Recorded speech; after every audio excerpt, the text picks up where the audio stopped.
Here in this video, we are solving two problems that appeared in NEET 2024 in alternating currents. See the first question. In an ideal transformer, the turns ratio is primary by secondary is 1:2. Then what is the voltage ratio V secondary to V primary? So the first thing that we need to understand is, in a transformer there will be a primary coil and there will be a secondary coil. Here is the primary current, here is the secondary current. Number of the turns in the primary could be different from number of the turns in the secondary. But being an ideal transformer, power input has to be power output, where power is actually rate of change of work done.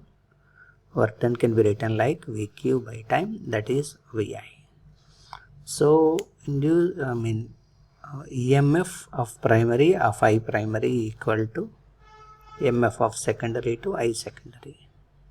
That means EMF of secondary by EMF of primary equal to, they are in reverse, I primary by I secondary, right? EMF of secondary by primary, or EMF developed is directly proportional to number of the turns. More the number of the turns, more the EMF developed. So EMF secondary by EMF primary is number of secondary by number of the turns in secondary by number of the turns in primary. You want V secondary by V primary, so I shall write number of turns in secondary by primary. Primary to secondary is 1:2, secondary to primary is 2:1. So our answer must be equal to 2:1. That's how we solve this problem. That's the first question. There is one more question.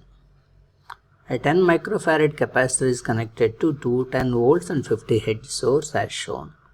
What's the peak value of the current? So first of all, when you have connected a AC source through a capacitor, it will have an opposition to the flow of the current called capacitive reactance, XC, shown with XC, that is equal to 1 by omega C.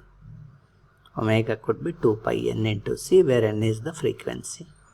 We can calculate this value as 1 by 2 pi is 3.14, n is the frequency is given for you as 50 Hz, capacitance is given as 10 microfarad, so 10 into 10 power minus 6. So if you try to calculate this, 2 into 50 is 100, 100 into 10 is 1000, this is 10 power minus 6.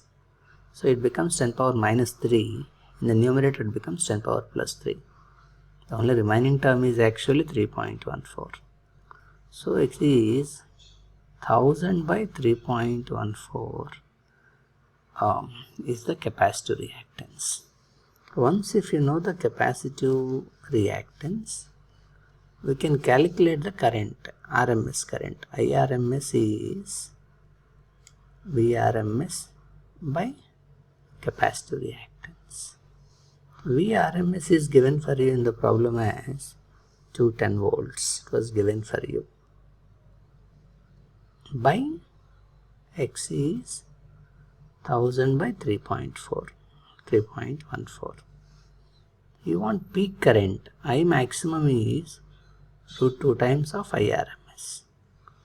That is root 2 times of 210 into 3.14 by 1000. So if you calculate all this, root 2 is 1.414 into 210 into 3.14 by 1000. So it comes close to 930 by 1000. That is going to be approximately 0.93 amperes. That's the answer for the problem. That's how we solve this. That's it, and thank you for watching.